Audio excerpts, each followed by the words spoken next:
Ada momen unik saat militan Hamas membebaskan 3 sandera Israel di Khan Yunis, jalur Gaza. Terlihat Hamas memamerkan senjata dan seragam pasukan pertahanan Israel yang berhasil disita.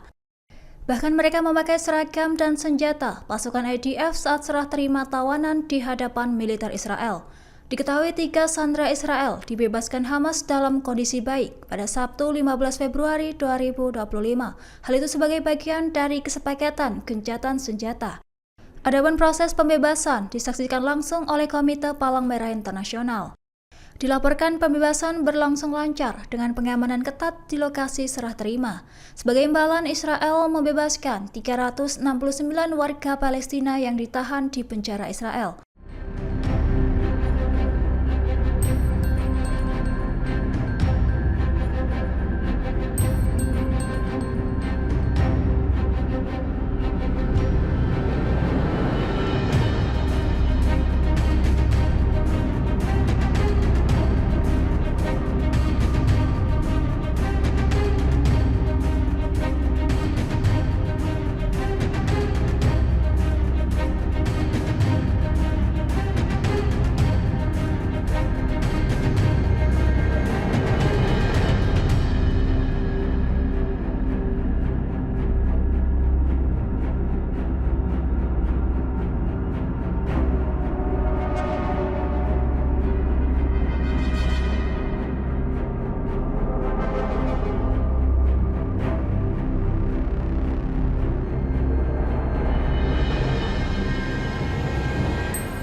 Download Tribun X sekarang, menghadirkan lokal menjadi Indonesia.